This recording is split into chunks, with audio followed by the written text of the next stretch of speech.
Anak, masarap? Kamusta?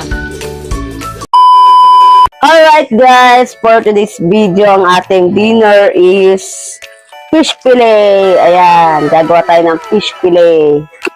Ang gamit nating is yung creamy dory. So, simulan na natin. Habang naghihintay akong matunaw ang mga yelo sa ating creamy dory dahil sobrang nag-frozen ito, eto na nga't inuna ko na muna ang pagtitimpla sa ating ingredients sa ating lulutuin for today's video. Eto na nga't inuna ko ang pagtitimpla ng itlog. Ayan, nagbiyak na rin ako. Sumunod naman ay naghanda na rin ako ng cornstarch. 1 1/3 cup nga pala ang ginamit ko dito. After that, gumamit na rin ako ng 1 teaspoon of salt and paminta. After that, dinagdagan ko rin siya ng pampalasa. Actually, mga katrops, napanood ko lang to sa YouTube. Pero yung napanood ko sa YouTube, wala siyang dinagdag na kahit anong pampalasa. Kaya naman naisipan ko mukhang matabang. Kaya ako na lang nagdagdag. At ayan, hinalo-halo ko na nga siya. At pagkatapos ko nga niyan, ito na nga nagsalin na nga ako ng breadcrumbs. Take note mga katrops, yung mga nilagay ko nga palang ingredients, hindi po yan magkakasama-sama ha. Magkakahiwalay-hiwalay po yan, yung itlog, yung cornstarch, at yung breadcrumbs. At ayan na nga, natunaw na nga ang yelo sa ating creamy dory, kaya naman i-slice ko na siya.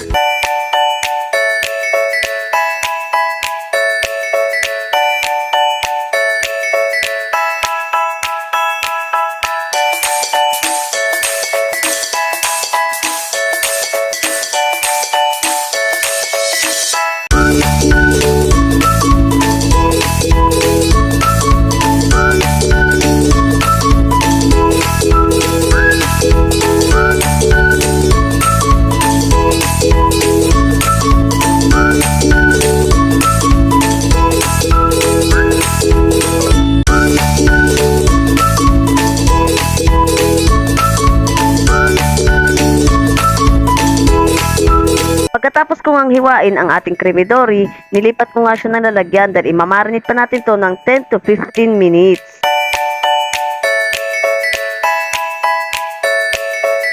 Sa pagmamarinate nga pala mga katrops, ang kailangan nating ingredients dito is calamansi or lemon. Tapos lalagyan din natin siya ng paminta at 1 tablespoon ng salt.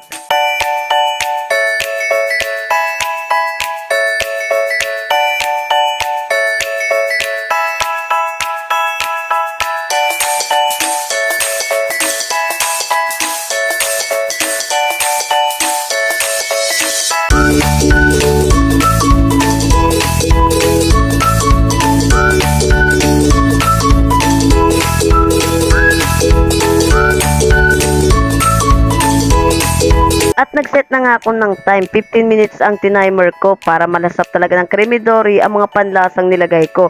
At ito na nga yung mga ingredients natin, cornstarch, itlog, at ang ating breadcrumbs. So, ayan na nga mga katrops. Ito nga pala yung mga minarinate ko.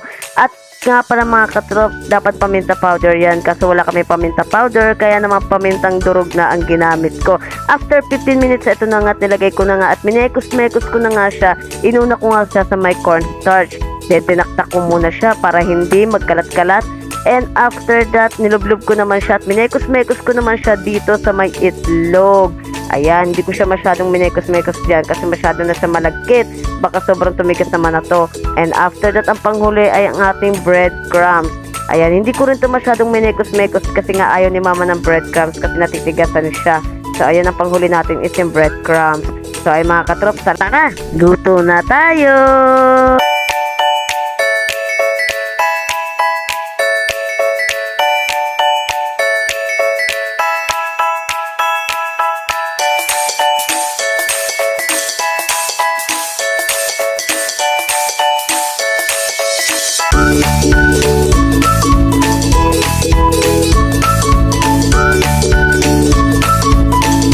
Pagkatapos ko nga i-mekos-mekos sa mga ingredients ang ating creamy dory, eto na nga't naglagay na nga ako ng mantika sa mainit na kawali.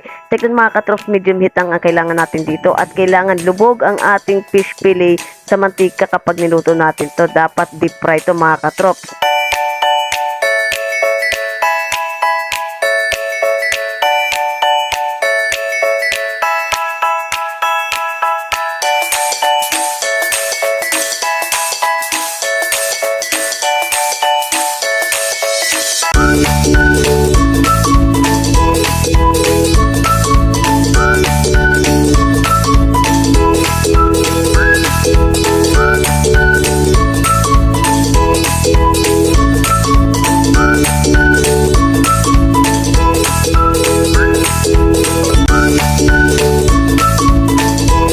mga katrops, nakaluto na ako ng ilang piraso at ito na nga, it's tikiman time muna sa ating mga judges.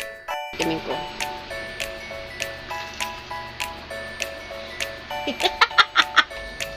Kagat ka lang, ha? Oo, dito lang. Ano? Masarap? Kamusta? Pwede na. Hey! Ito tinatawag na fish fillet. Thank you. Thank you. Ayan, kay kuya. Thank you. Okay, okay? So, ay na nga, pasado naman sa ating mga hurado ang ating fish fillet. Yun lamang po.